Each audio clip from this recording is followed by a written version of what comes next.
अस्सलामु अलैकुम एवरीवन। मुफ्ती सलमान भाई की ये पूरी तकरीर आप लोग सुने, इसलिए कि इस तकरीर में कुफ़ार और मुशरिकीन को ये चैलेंज करते हैं और साथ ही साथ ये उनको ख़बर करते हैं कि ये लोग हज़ारों की टीम लेके घूमते हैं और अल्लाह रब्बुल इज़्ज़त का ख़ास फज़ल व करम है कि ये वाहिद बंदा खुदा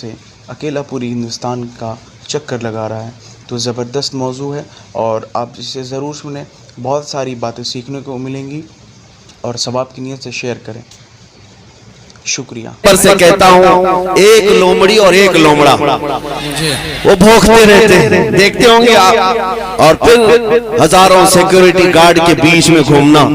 अरे मर्द हो तो मुकाबला करो, मैं तन्हा घूम रहा हूँ पूरे हिंदुस्तान में। मेरे अजीजों, जलसे रोज होते हैं हिंदुस्तान में और नारे भी रोज लगते हैं, लेकिन ये जो नारे हैं ये रगे जान को फड़काने वाले जी जी, ये यूं ही नहीं लग रहे, ये किसी मुकर्रिर के लिए लगने वाले नारे नहीं है। ये नाम है मुस्तफा पर जो खून गर्म होता जी जी, उस गर्मी के नारे होते हैं और इसी से उन्हें खलबली भी है, इसी से तकलीफ भी है। मैं इस मिंबर से कहता हूँ, एक लोमड़ी और एक लोमड़ा वो भौंकते रहते हैं, देखते होंगे आप। और फिर हजारों सिक्योरिटी गार्ड के बीच में घूमना। अरे मर्द हो तो मुकाबला करो, मैं तन्हा घूम रहा हूँ पूरे हिंदुस्तान में। तन्हा आया, हमारे पीछे कोई सियासी ताकत नहीं है, हमारे पीछे कोई ऐसा सपोर्ट भी नहीं है। बाज लोग तलाश करने के लिए मेरे घर तक आए थे कि इनको कौन बैकिंग कर रहा है, कौन सी सियासी पार्टी इनके पीछे है। हमने कहा था तुम्हारी नाक रकड़ जाएगी और तुम पता नहीं कर पाओगे कि कौन बैकिंग कर रहा है, इसलिए कि ढूंढा ही करे सदर क़यामत के सिपाही, वो किसको मिले जो तेरे दामन में छुपा। हम मोमिनीन की बैकिंग और अगर सपोर्ट कहीं से होता है तो गुंबद खजरा से होता। नबी पाक सल्लल्लाहु तआला अलैहि वसल्लम की मोहब्बत लेकर हम पूरी दुनिया में तन्हा चलते हैं, अल्हम्दुलिल्लाह खौफ नहीं होता, इसलिए कि जालिमों डराओ उसे जिसे जीने का शौक हो। मौत से डराना, जेल से डराना, फांसी से डराना, उसे डराओ जिसे जीने का शौक है।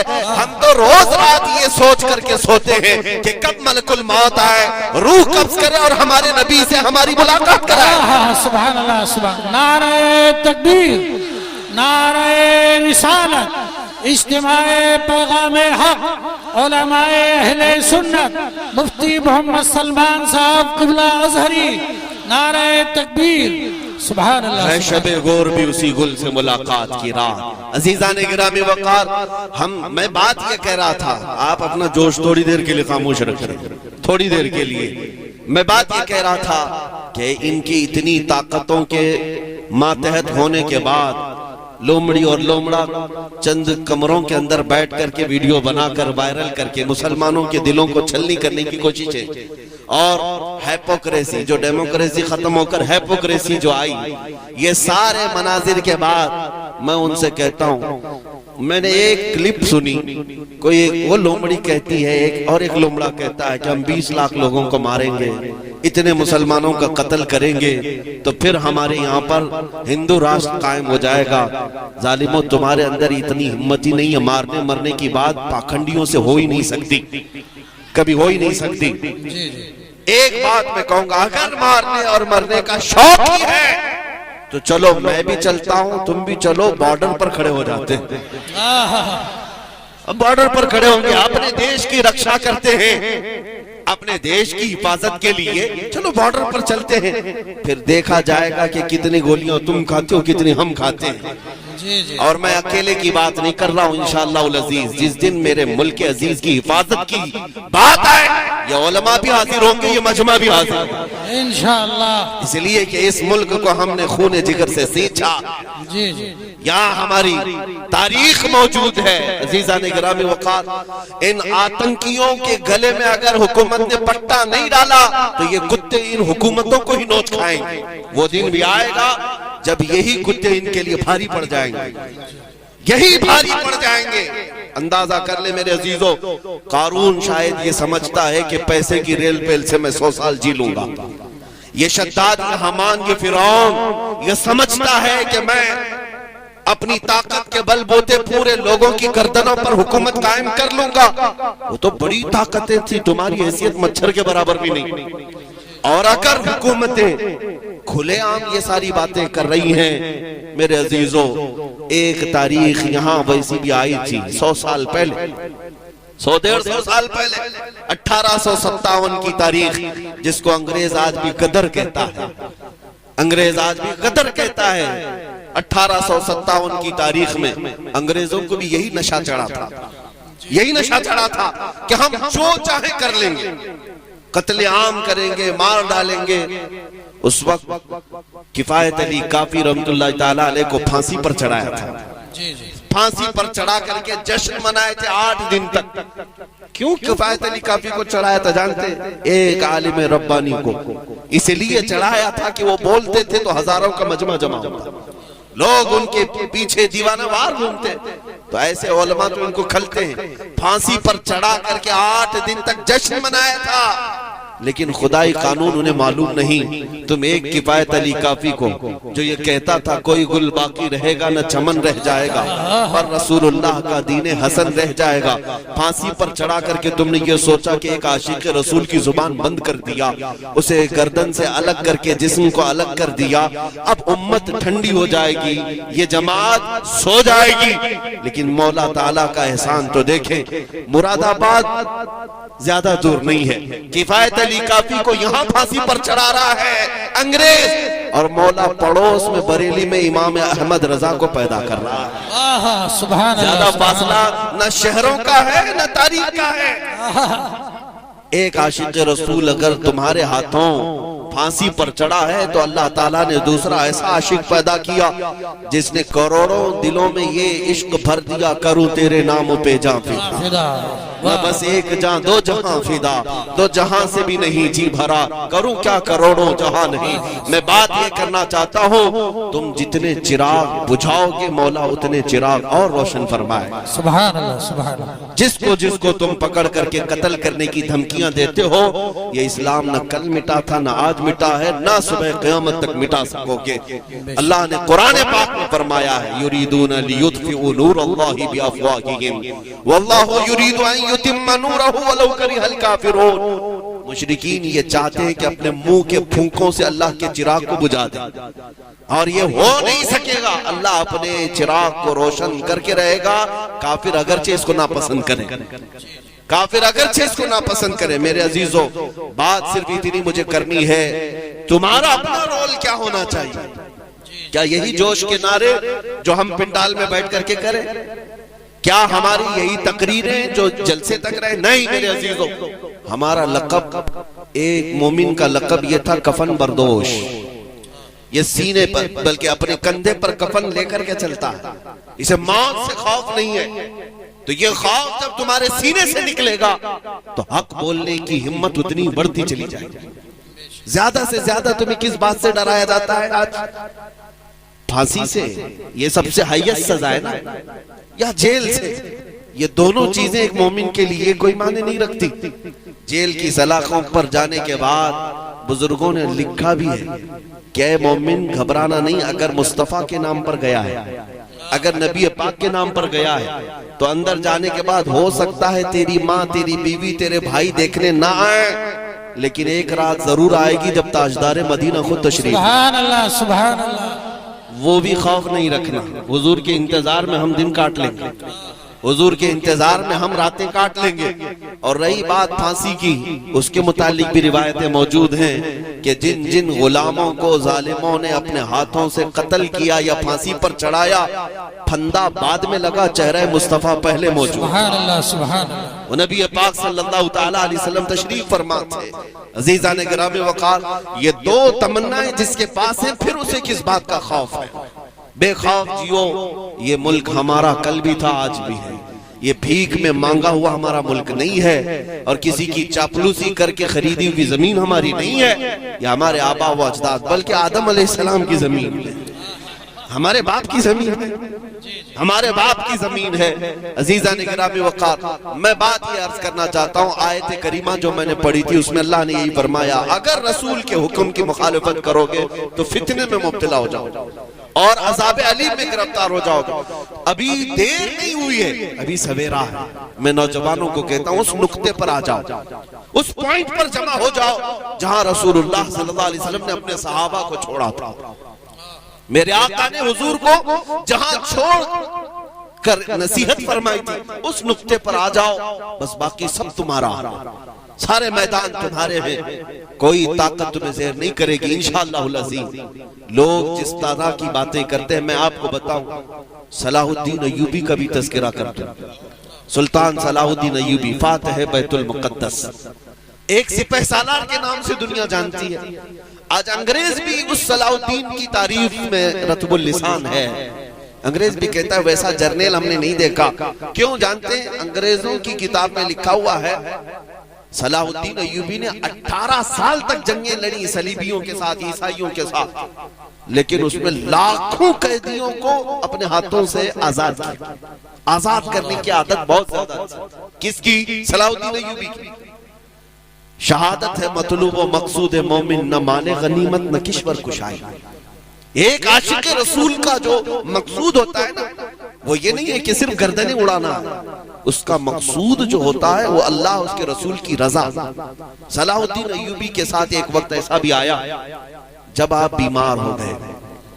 इस बीमारी के आलम में मुसलमानों के एक काफिले पर एक ईसाई जर्नल ने हमला किया था। बुरनिस नाम था उसका। उसने हमला किया और सारा माल लूट लिया, कोड़े लगाया। औरतें भी थी, बच्चे भी थे और भी लोग थे।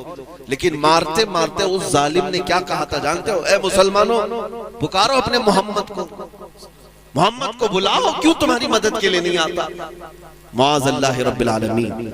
जब वो इस तरह के ताने दे दे करके माल लूट रहा था और सारे लोगों को निहत्ता पा करके मार रहा था, लुटा हुआ काफिला, ये ताराज काफिला जब वापस लौटा तो सलाहुद्दीन अय्यूबी से शिकायत की कि सुल्तान इस्लाम हमारे साथ ऐसे मामलात हुए।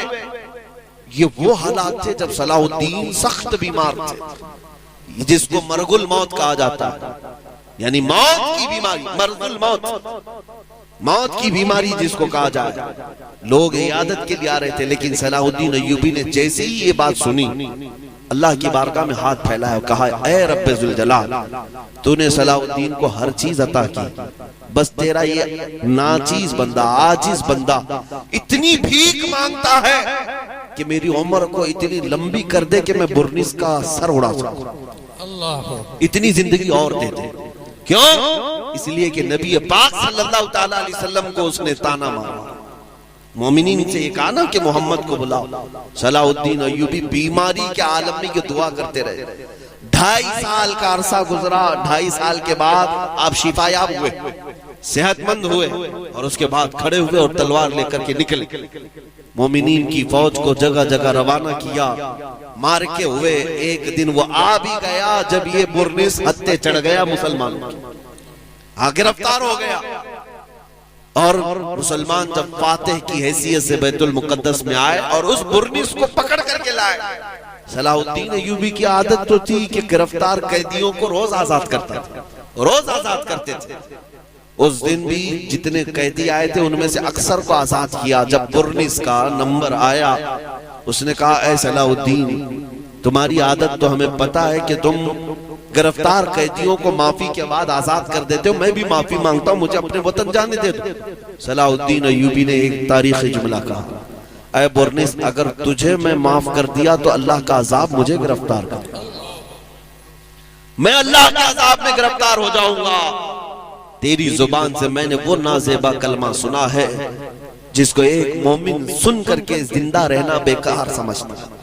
सलाहुद्दीन अय्यूबी ने तलवार लहराई और उसकी गर्दन पर रख करके कहा, आज से 2.5 साल पहले तूने मुसलमानों से कहा था कि बुलाओ मोहम्मद कहाँ है। देख, उस मोहम्मद ने सलाहुद्दीन को भेजा है तेरा सर कलम करने। सुभान अल्लाह, सुभान अल्लाह, नारे तकबीर, सल्लल्लाहु ताला अलैहि वसल्लम, फातिहीने इस्लाम, सुभान अल्लाह, उसका सर कलम किया। लेकिन जो बात मुझे अर्ज करनी है वो ये है मेरे अजीजों, ये जो 2.5 साल का अरसा गुजरा ना, जो बीमारी के आलम में थे सलाहुद्दीन अय्यूबी, ये 2.5 साल के बारे में उनके शागिर्द और उनके फौजी रिवायत करते हैं, एक दिन भी हमने सलाहुद्दीन को पैर फैलाकर सोते हुए नहीं देखा। अल्लाह 2.5 साल तक पैर फैला करके नहीं सोया। बीमार भी थे, लोग कहते कि लंबा सो जाएं, वो कहते जलाल में आकर कि तुम मुझे सीधा सोने की बात करते हो, जबकि मेरे ऊपर अभी फर्ज बाकी है। मेरे नबी पाक को गाली सुभान अल्लाह। उस फर्ज की जब तक सुबुकदोशी ना हो मैं अपने पैर लंबे नहीं करूंगा। ये थे हमारे सलातीन इस्लाम।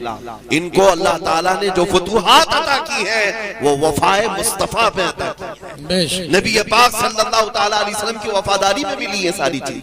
अजीजान गिरामी वक़ार, आज मैं आपसे भी यही कहता हूँ, ताकत और कुव्वत जमा करने की कोशिश में अपने वक्त को सर्फ ना करो, बल्कि जवानों से मैं सिर्फ इतनी बात कहूंगा, किसी दिन खड़े हो जाना, किसी दिन खड़े हो जाना, आंख बंद करके अपने नबी पाक को हाजिर और नाजिर समझना और कहना या रसूल अल्लाह, दुनिया में बहुत थक चुका, रंगीनियां रानाइयां देख करके मैं गुमराह तो बहुत हुआ, लेकिन अब जो चलूंगा तो सिर्फ आपके कदमों के पीछे चलूंगा। फिर देखना कि रसूलुल्लाह सल्लल्लाहु ताला अलैहि वसल्लम की इनायतें आएंगी कि नहीं आएंगी। इसलिए कि वो रसूल निहायत ही गैरतमंद रसूल, गैरतमंद रसूल है। उन जवानों से मैं कहता हूं जो किसी लैला की मोहब्बत में मजनू हो गए, पागल नजर आते हैं, चेहरा लटका हुआ है, महबूबा छोड़कर भाग गई तो ये खुदकुशी करने पर आ गया और शेर और शायरी में जिंदगी गुजारने लग गया। एक साहब आए थे मेरे पास, वो दर्द की दास्तान सुना रहे थे। 4 साल का हमारा रिश्ता था, छोड़कर भाग गई और आप चेहरा लटकाए इधर उधर घूम रहे, शेर और शायरी कर रहे हैं। मैंने यही कहा था ना था, जब दिल देना ही था तो ऐसे को क्यों दिया जो रोज अपना दिल बदल। ये दुनिया है जिसको आला हजरत ने कहा था, शहद दिखाए जहर पिलाए, कातिल डाए शोहर कुश। ये अपनी शोहर को मारने वाली दुनिया है। तुमको दिल देना ही था तो ऐसी लैला को क्यों दिया जिसका तुम्हारे ताल्लुक से कोई ऐसा ख्याल नहीं है। मेरे अजीजों, एक दिल अल्लाह ने दिया, काश अगर दरे मुस्तफा पर रखा होता, ताजदारे मदीना के हाथों में दिया होता। मेरे मुस्तफा की गैरत इतनी है कि तुम्हारी आखिरी सांस तक वो कभी तुम्हारा हाथ नहीं छोड़ते। दुनिया तो दुनिया है, कब्र में भी जाओगे, मुनकर नकीर बाद में आएंगे, तुम्हारे मुस्तफा पहले।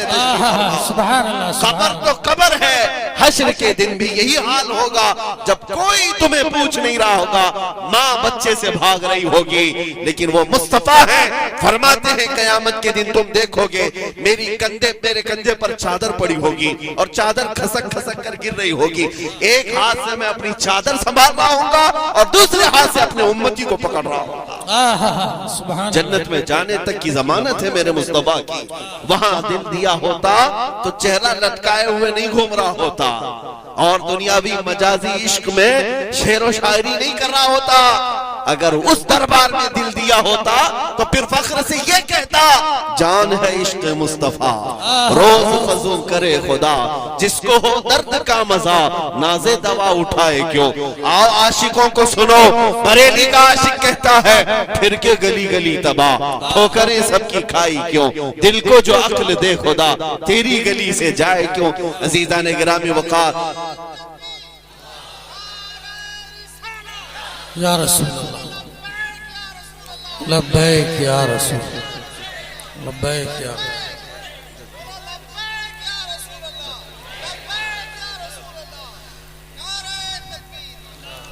मैं बात अर्ज ये कर रहा हूं, इसके उसके पैरोकार होना और उसके इसके हुस्न पर फिदा होना ये छोड़ दो। तुम्हें जवानी इन दुनियावी मजाजी आशिकों के तौर पर गुजारने के लिए नहीं दी गई है। तुम्हें जो दुनिया और तुम्हें जो जिंदगी दी गई है वो नबी पाक सल्लल्लाहु ताला अलैहि वसल्लम से वफा के लिए दी गई है। उहद के मैदान में एक खातून ऐसी है मदीने की जिसके 4 रिश्तेदार इंतकाल कर चुके थे, भाई भी, बेटा भी, बाप भी, शौहर भी। 4 लोग एक ही औरत के शहीद हो गए। जब सहाबा उसे खबर देने के लिए आए, तुम्हारे बाप भी शहीद हुए, तुम्हारे बेटे भी, तुम्हारा भाई भी, तुम्हारा शौहर भी। उस खातून ने क्या पूछा, ऐ लोगों, सब मेरे घर वालों के कत्ल की खबर दे रहे हो, पहले बताओ रसूलुल्लाह सलामत है या नहीं, हुजूर पाक सल्लल्लाहु ताला अलैहि वसल्लम सलामत है या नहीं। साहबा ने कहा अल्लाह के नबी सलामत है। वो खातून कहती है मेरा चांद सलामत है तो पूरी कायनात सलामत है। सुभान अल्लाह। उन्हें गम किसी और चीज का नहीं था। ऐ मेरे अजीजों, ये है मोहब्बत मुस्तफा जो हमें उन सहाबा ने अता किया। एक मदीने की खातून हुजूर की बारगाह में जिहाद में जाने के वक्त 1.5 साल का बच्चा लेकर के आई। 1.5 साल का बच्चा लेकर के आई। कहा या रसूल अल्लाह, मेरे घर में इसके अलावा कोई जवान नहीं, मेरा शौहर इंतकाल कर चुका, 1.5 साल का बच्चा, इसे भी कबूल कर ले। साहबा ने पूछा इसका क्या करेंगे? वो खातून कहती है मुझे पता है ये चल भी नहीं सकता, तलवार और तीर तो नहीं चला सकता, लेकिन या रसूल अल्लाह आप अपने मुजाहिद सहाबा के हाथों में दे दें, जब दुश्मनों की तरफ से तीर चले तो मेरा बच्चा ढाल के काम आ सकता है। अल्लाह। वो फिदा करने वाली खवातीन जिन्होंने अपने सुहाग भी हुजूर पाक सल्लल्लाहु अलैहि वसल्लम के कदमों पर निछावर किए। आज की दुल्हन कौन है? ऐसी दुल्हन जो अपने जवान दूल्हे को ऐसे जंगी हालात में जाने की इजाजत दे दे। वो सिर्फ और सिर्फ खवातीन मदीना हो सकती। नबी पाक सल्लल्लाहु अलैहि वसल्लम की मियां ये मोहब्बत की बात जो हम करते हैं ना, ये आसान चीज नहीं है। ये शहादत का है, उल्फत में है, कदम रखना। लोग आसान समझते हैं मुसलमान होना, बातें कर लेना, यहाँ बैठ करके ये सारी चीजें कर लेना आसान है, लेकिन मेरे मुस्तफा की मोहब्बत तुमसे इम्तिहान मांगती है, इम्तिहान मांगती है। और तुम हर मुसीबत को गले लगाने के लिए तैयार हो जाओ, फिर देखना सितारों से आगे जहां और भी है। ये जो तुमको दिख रहा है ना, मैं जाऊंगा तो मेरी माँ का क्या होगा, मेरी बीवी का क्या होगा, छोटे बच्चे हैं मेरे उनका क्या होगा, इस तरह के हालात और वसवसे शैतान तुम्हारे जहन में लाता है। मेरे अजीजों, इस वक्त सिर्फ इतना सोचना, क्या मदीने के उन सहाबा के बीवी बच्चे नहीं थे?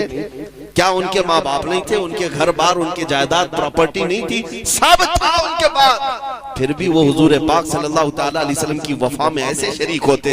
एक अब्दुल्ला अस्वद की बात करूं मैं, एक अब्दुल्ला हुजूर की बारगाह में आए, कहा मुझे कोई बेटी नहीं देता, मैं काला हूँ, जवान हो गया। हुजूर ने खत लिख करके भेजा, जा अम्र बिन वहब एक सहाबी है, अंसार है, उनकी बेटी है, निहायत खूबसूरत बेटी। हुजूर ने कहा जा उसके यहाँ पैगाम निकाह ले जा। अब्दुल्ला अस्वद गए, हुजूर का पैगाम दिया। ये वो साहबी हैं जिनकी बेटी पूरे मदीने में सबसे हसीन है, और अब्दुल्ला ये सबसे काले हैं। एक काले जवान को हुजूर ने भेजा है सबसे हसीन लड़की के बाप। और जब वो गए अम्र बिन वहब के पास, सुनाया तो बाप और माँ दोनों थे लड़की के। देखा ऊपर से नीचे और कहा तुम्हारे निकाह की बात आई है मेरी बेटी से? कहा अल्लाह के नबी ने भेजा। उस सहाबी ने थोड़ा तामुल किया, थोड़ी ताखीर की और कहा आप वापस जाएं, मैं खुद हुजूर से बात कर लूंगा। इतना कह करके पलटाया। अब्दुल्ला ने कहा ये तो रोज की बात है, रिजेक्ट तो हर जगह से होते थे, नहीं बात नहीं। आए हुजूर के पास, लेकिन ऐ मुसलमानों, मदीने का माहौल क्या था? वो नौजवान दुशीजा जो मदीने की सबसे हसीना थी, अंदर घर से बाहर आई। बाप से पूछा कौन आया था? कहा फला फला आया था। क्या लेकर आया? पैगामे निकाह लेकर आया। कौन भेजा? रसूलुल्लाह ने। आपने क्या कहा? खातून से माँ बाप जवाब देते हैं कि हमने टाल दिया, देखते हैं बाद में तेरा जोड़ कहाँ है उसका। वो नौजवान दुशीदा कहने लगी अब्बा जान आपको पता भी है आपने किसके पैगाम को रद्द किया है? आपने आने वाले के चेहरे को देखा, भेजने वाले के चेहरे को नहीं देखा। सुभान अल्लाह। ये मदीने की खवातीन थी जिन्होंने अपनी ख्वाहिशात को भी कुर्बान कर दिया था। यहाँ ख्वाबों के शहजादे बनाए जाते हैं, ख्वाबों की शहजादियां बनाई जाती हैं। मेरे घर में आने वाली दुल्हन हूर से कम ना हो। और औरतें ये तस्वुर कर ले मेरा शोहर बड़े एक्टर और फिल्मी हीरो से कम ना हो। ये खाम ख्यालियां हैं तुम्हारी, ये पुलाव है जो तुम ऐसे ही पकाए हुए हो, ख्याली पुलाव। मेरे अजीजों, हकीकत में कुछ नहीं होता जो स्क्रीन पर दिखता है। हर नौजवान को अपनी तमन्नाएं हुजूर के कदमों पर रखना चाहिए। नौजवानों, तुम अगर अल्लाह की बारगाह में दुआ करो तो यूं करो, शादी अगर अभी नहीं हुई, मौला वो दुल्हन अता कर दे जो मुझे तुझसे और तेरे रसूल से करीब कर दे। और दुल्हन ये दुआ करे मौला मुझे वो रफीक हयात, वो शरीक हयात अता कर जो मेरे आधे ईमान को मुकम्मल तरीके से भर दे, मुझे तेरी बारगाह में सर बसुजूद होने वाला बना दे। ये होती है तमन्नाएं। जब बेटी ने ये कहा तो बाप दौड़े दौड़े हुजूर के पास आए। जब अब्दुल्ला अस्वद हुजूर के पास वो किस्सा सुना रहे थे कि मैं रिजेक्ट होके आया हूं, वो साहबी भी पीछे पीछे आके कहा या रसूल अल्लाह माफ कर दे, ताखीर हो गई। मैंने सोचा था कि बेटी से पूछ लो, लेकिन मेरी बेटी कमाल का ईमान रखती है, कमाल का ईमान रखती है। मैंने सिर्फ बेटी की खातिर इनको पलटाया था, हुजूर ने माफ कर दिया और उनका निकाह तय हुआ मस्जिद नबवी में। तवज्जो चाहता हूँ, तवज्जो। ये अब्दुल्ला अस्वद गरीब भी है, काले भी है, पैसा भी नहीं शादी करने का, खुद रसूलुल्लाह ने पैसे दिए, सुभान अल्लाह, माल दिया के जा शादी का सामान खरीद ला, जो जहेज लगता है, जो घर बसाने के लिए सामान की जरूरत है, ले आओ। ये अब्दुल्ला गए बाजार में सामान खरीद रहे थे, शादी का सामान खरीद रहे थे। अचानक मदीने की गलियों में आवाज आई, दुश्मनाने मुस्तफा ने मदीने पे हमला किया, अल्लाह के नबी जिहाद की तरफ निकल रहे। हुजूर पाक सल्लल्लाहु तआला अलैहि वसल्लम निकल पड़े हैं। अब्दुल्ला अस्वद जो बाजार में शादी का सामान खरीद रहे थे, पलट गए और जंग का सामान खरीदना शुरू किया। सुभान, तलवार खरीदी, नेजा खरीदा, घोड़ा खरीदा, वो जिरा खरीदी, जो लोहे की टोपी होती है और लोहे का लिबास होता है, ये खरीद लिया। जितने पैसे थे पूरे खर्चा कर दी, 1 रुपये भी नहीं बचाए। अरे मियाँ शादी है, जंग में जाकर आने के बाद भी तो हो सकती है शादी, पैसा बचा कर रख दे। नहीं, ये वो रसूलुल्लाह के फिदाई हैं जिन्होंने अपनी ख्वाहिशात को हुजूर के कदमों पे निछावरा। उनका मतमा, उनका मकसूद नजर सिर्फ रसूलुल्लाह की रजा थी। गए सामान खरीदने और सब खरीद करके घोड़े पर बैठकर जिहाद में आ भी गए। मैदान में जब लड़ने आए, अब तक जितनी जंगों में वो शरीक होते थे, नंगे पैर आते थे, हाथों में कुछ भी नहीं होता था गुर्बत की वजह से, लेकिन आज एक शहसवार की हैसियत से आ रहे थे। हाथ में तलवार, दूसरे हाथ में ढाल है, घोड़े पर बैठे हैं और लिबास लोहे का है, और लड़ने लगे जब तो कुफार की सफों को दरहम बरहम करने लगे। कभी इधर नरके में जा रहा है, कभी उधर जा रहा है। अरे आज शादी होने वाली है, बच बचा करके लड़ता नहीं, ये तो पूरे जम्मे गफीर में घुसने को तैयार है। हुजूर पाक सल्लल्लाहु तआला अलैहि वसल्लम दूर से देखते हुए अपने चंद सहाबा से पूछते हैं, जानते हो ये कौन है? कौन है ये जो नया आदमी आया है? क्योंकि चेहरा भी छुपा हुआ था, पूरे लोहे की टोपी पहने हुए। सहाबा गौर से देखते रहे, कहा या रसूल अल्लाह, ये मदीने का तो नहीं दिख रहा, ये यहाँ का नहीं है, कोई दूसरा आया होगा जो हमारी हिमायत के लिए उतरा होगा। रसूल पाक सल्लल्लाहु अलैहि वसल्लम ने फरमाया, नहीं मेरे अजीजों, मैं उसकी कहनियों की सियाही से पहचान रहा हूँ, मेरा अजीज अब्दुल्ला है, वो अब्दुल्ला है। नबी पाक सल्लल्लाहु तआला अलैहि वसल्लम पहचान गए, यही अब्दुल्ला है जिनकी शादी आज होनी थी। लड़ते लड़ते ऐन दोपहर के वक्त जामे शहादत नोश कर कत्ल हो गए, शहीद हो गए। लेकिन वो बात भी मुझे याद आती, जब हदीस पढ़ता हूँ आंखें भीग जाती हैं। वो मुराद पा गए। क्या मुराद होती थी ये सहाबा की?